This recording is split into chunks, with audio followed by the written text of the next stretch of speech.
Welcome to the Intel International Science and Engineering Fair. As the premier high school science competition in the world, the ISEF provides a forum for students to compete and display their research.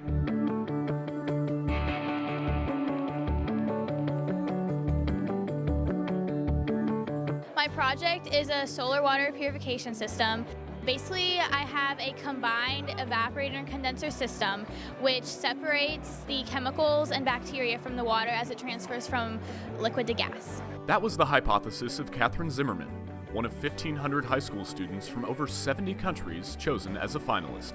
Projects can focus on just about anything, so students have an opportunity to get creative with their ideas. This could be used in airports and public hospitals or any other public setting, and then you wouldn't be touching any devices spreading germs and diseases. I tested the effects of air pollutants on plants. I chose sulfur dioxide because a lot of power generating plants and paper factories did large amounts of this gas. But the challenge is that the students must come up with an idea that is not only interesting, but can also have a potential impact on society.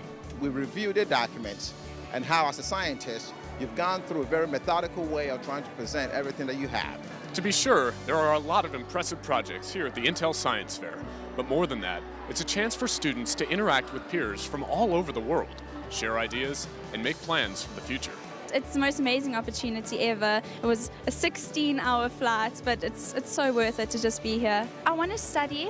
Definitely science. I'm not too sure what yet. Maybe environmental. I want to look into environmental, maybe renewable energy. I'm planning on attending college, probably one of the Utah colleges, but I'm open for just about anywhere right now. I'm planning to continue my project and continue my research and potentially make a completely automated system which can be deployed to third world countries to purify existing contaminated water sources.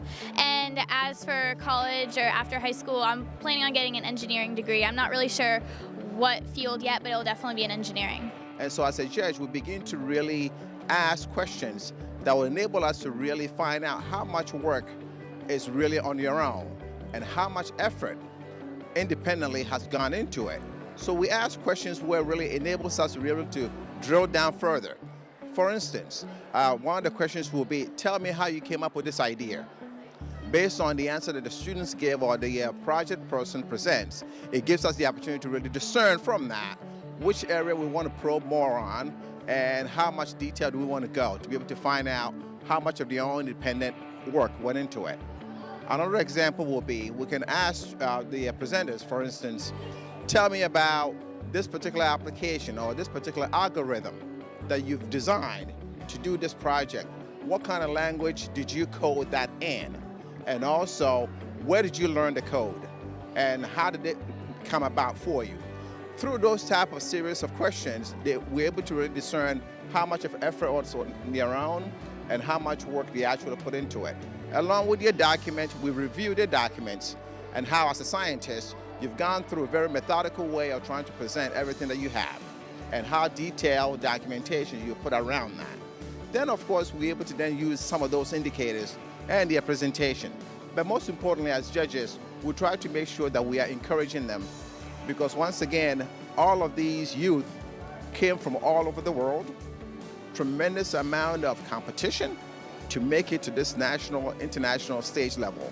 So all of them, to us, are winners before they even got here in so many different ways. So we also try to encourage them as we're talking to them, what we see positive about their project and how we can encourage them to keep going and what kind of support structure they have that's going to allow them to keep moving forward.